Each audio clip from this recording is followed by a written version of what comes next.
এই সিরাজগঞ্জের অন্য অন্য এলাকাগুলো সম্ভাবনাময়, কিন্তু আপনাদের আশেপাশে আমরা যদি বেলকুচির কথা বলি, আমরা যদি চৌহালির কথা বলি, কামারখন্দের কথা বলি, আমরা এই এলাকাগুলোকে সম্ভাবনাময় দেখি। আমরা জানি চৌহালির চীনাবাদামের কথা। চুয়ালিতে চীনাবাদাম হয় না প্রচুর? চীনাবাদাম হয় চুয়ালিতে।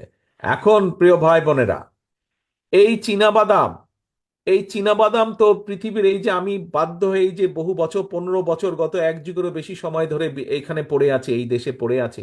এই দেশের যখন বাজাই সদাই করতে যাই, সংসারের জন্য বাজার সদাই করতে যাই, তখন দেখি বড় বড় যে দোকানগুলোতে সেখানে বাদাম দেখা যায়, এই যে চীনা বাদাম দেখা যায়। কিন্তু এই চীনা বাদাম দেখি বিভিন্ন দেশ থেকে আসে। কয়দিন আমি খুঁজেছি যে বাংলাদেশ থেকে চীনা বাদাম আসে নাকি, প্যাকেটের মধ্যে লেখা আছে কিনা, কিন্তু পাইনি।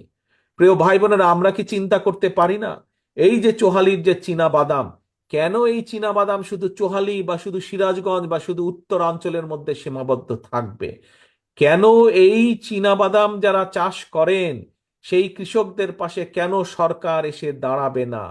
কেন চৌহালির চীনা বাদাম আজকে যদি বাংলাদেশের কাপড় বিদেশে রফতানি হতে পারে, তাহলে কেন চৌহালির চীনা বাদাম বিদেশে রফতানি হবে না?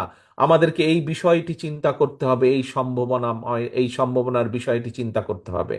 আমরা অবশ্যই পারি, আমরা যদি সকলে মিলে ঐক্যবদ্ধভাবে চেষ্টা করি, আমরা যদি পরিকল্পনা গ্রহণ করতে পারি, তাহলে চৌহালির চীনা বাদাম আমরা বিদেশে রফতানি করতে সক্ষম হব, এবং সেটিকেই আমাদের লক্ষ্য সামনে নিতে হবে। আমরা যেদিন সক্ষম হব চৌহালির চীনা বাদাম বিদেশে রফতানি করার জন্য, আমরা সেদিন কৃষকদেরকে যেরকম সহযোগিতা করতে পারবো, চীনা বাদাম রফতানি করার জন্য ছোট ছোট মিল কারখানা হবে, সেখানে বহু তরুণ যুবক সেখানে কাজ করতে সক্ষম হবেন। বহু মা বোনদের, বহু বোনদের সেখানে কর্মসংস্থানের ব্যবস্থা হবে। আমরা চাই দেশে মানুষের কর্মসংস্থানের ব্যবস্থা করতে। আমরা চাই দেশে বেকার সমস্যার সমাধান করতে। শুধু বিদেশেই আমাদের ছেলে মেয়েদেরকে আমরা পাঠাবো না, আমরা দেশেও দেশের যে সম্ভাবনার বিষয়গুলো আছে সেই সম্ভাবনার বিষয়গুলোকে আমরা অ্যাড্রেস করব, সেই সম্ভাবনার বিষয়গুলোকে আমরা সামনে নিয়ে এসে মানুষের কর্মসংস্থানের ব্যবস্থা করব।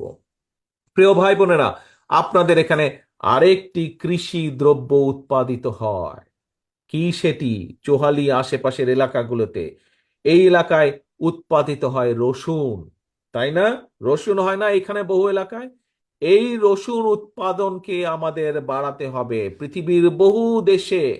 এই দেশে, আমি যেই দেশে, এই যুক্তরাজ্যে বসবাস করছি, এখানে তো রসুন উৎপাদিত হয় না, কিন্তু বাজারে গেলে